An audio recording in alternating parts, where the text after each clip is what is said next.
CHAPTER XXI of Anna Karenina, Book 7 by Leo Tolstoy, translated by Constance Garnett.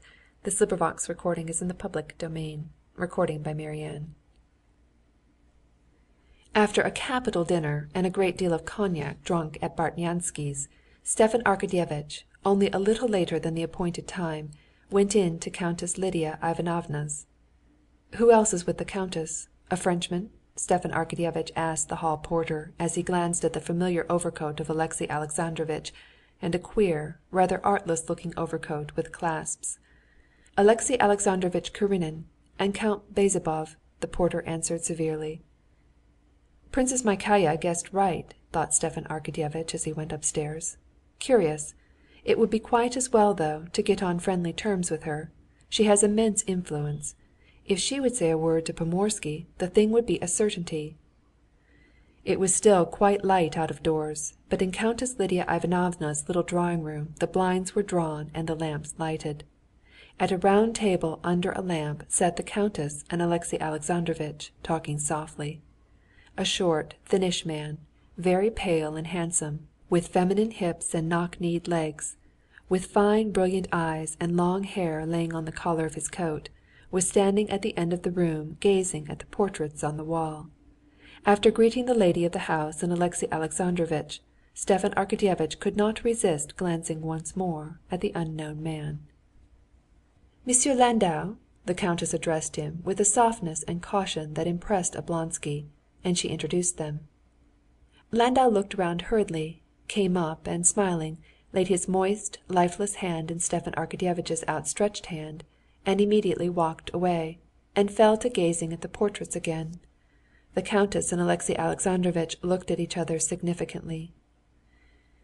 "I'm very glad to see you, particularly today," said Countess Lidia Ivanovna, pointing Stepan Arkadyevitch to a seat beside Karenin. "I introduce you to him as Landau," she said in a soft voice, glancing at the Frenchman, and again immediately after at Alexey Alexandrovitch. "But he is really Count Bezzubov, as you're probably aware. Only he does not like the title." "Yes, I heard so," answered Stepan Arkadyevitch. "They say he completely cured Countess Bezzubova." "She was here today, poor thing," the countess said, turning to Alexey Alexandrovitch. "This separation is awful for her. It's such a blow to her." "And he positively is going?" queried Alexey Alexandrovitch. "Yes, he's going to Paris. He heard a voice yesterday," said Countess Lidia Ivanovna, looking at Stepan Arkadyevitch. "Ah, a voice," repeated Oblonsky, feeling that he must be as circumspect as he possibly could in this society, where something peculiar was going on, or was to go on, to which he had not the key. A moment's silence followed, after which Countess Lidia Ivanovna, as though approaching the main topic of conversation, said with a fine smile to Oblonsky: "I've known you for a long while, and I am very glad to make a closer acquaintance with you. Les amis de nos amis sont nos amis. But to be a true friend one must enter into the spiritual state of one's friend, and I fear that you are not doing so in the case of Alexey Alexandrovitch. You understand what I mean?" she said, lifting her fine pensive eyes. "In part, countess, I understand the position of Alexey Alexandrovitch," said Oblonsky. Having no clear idea what they were talking about, he wanted to confine himself to generalities. "The change is not in his external position," Countess Lidia Ivanovna said sternly, following with her eyes of love the figure of Alexey Alexandrovitch as he got up and crossed over to Landau. "His heart is changed. A new heart has been vouchsafed him, and I fear you don't fully appreciate the change that has taken place in him." "Oh, well, in general outlines I can conceive the change. We have always been friendly, and now," said Stepan Arkadyevitch, responding with a sympathetic glance to the expression of the countess, and mentally balancing the question with which of the two ministers she was most intimate, so as to know about which to ask her to speak for him. "The change that has taken place in him cannot lessen his love for his neighbors. On the contrary, that change can only intensify love in his heart. But I am afraid you do not understand me." "Won't you have some tea?" she said, with her eyes indicating the footman, who was handing round tea on a tray. "Not quite, countess. Of course his misfortune...." "Yes, a misfortune which has proved the highest happiness, when his heart was made new. was filled full of it," she said, gazing with eyes full of love at Stepan Arkadyevitch. "I do believe I might ask her to speak to both of them," thought Stepan Arkadyevitch. "Oh, of course, countess," he said, "but I imagine such changes are a matter so private that no one, even the most intimate friend, would care to speak of them." "On the contrary, we ought to speak freely and help one another." "Yes, undoubtedly so, but there is such a difference of convictions. And besides," said Oblonsky with a soft smile, "there can be no difference where it is a question of holy truth." "Oh, no, of course, but...." said Stepan Arkadyevitch, paused in confusion. He understood at last that they were talking of religion. "I fancy that he will fall asleep immediately," said Alexey Alexandrovitch in a whisper full of meaning, going up to Lidia Ivanovna.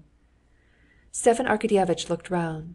Landau was sitting at the window, leaning on his elbow in the back of his chair, his head drooping. Noticing that all eyes were turned on him, he raised his head and smiled a smile of childlike artlessness. "Don't take any notice," said Lidia Ivanovna, as she lightly moved a chair up for Alexey Alexandrovitch. "I have observed," she was beginning, when a footman came into the room with a letter. Lidia Ivanovna rapidly ran her eyes over the note, and excusing herself, wrote an answer with extraordinary rapidity, handed it to the man, and came back to the table. "I have observed," she went on, "that Moscow people, especially the men, are more indifferent to religion than anyone."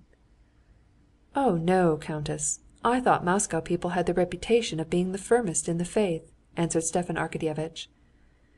"But as far as I can make out, you are unfortunately one of the indifferent ones," said Alexey Alexandrovitch, turning to him with a weary smile. "How anyone can be indifferent!" said Lidia Ivanovna. "I am not so much indifferent on that subject as I am waiting in suspense," said Stepan Arkadyevitch, with his most deprecating smile. "I hardly think that the time for such questions has come yet for me." Alexey Alexandrovitch and Lidia Ivanovna looked at each other. "We can never tell whether the time has come for us or not," said Alexey Alexandrovitch severely. "We ought not to think whether we are ready or not ready. God's grace is not guided by human considerations. Sometimes it comes not to those who strive for it, and it comes to those that are unprepared, like Saul." "No, I believe it won't be just yet," said Lidia Ivanovna, who had been meanwhile watching the movements of the Frenchmen. Landau got up and came to them. "Do you allow me to listen?" he asked. "Oh, yes. I did not want to disturb you," said Lidia Ivanovna, gazing tenderly at him. "Sit here with us." "One has only not to close one's eyes to shut out the light," Alexey Alexandrovitch went on. "Ah, if you knew the happiness we know, feeling his presence ever in our hearts," said Countess Lidia Ivanovna, with a rapturous smile. "But a man may feel himself unworthy sometimes to rise to that height," said Stepan Arkadyevitch, conscious of hypocrisy in admitting this religious height, but at the same time unable to bring himself to acknowledge his free‐thinking views before a person who, by a single word to Pomorsky, might procure him the coveted appointment.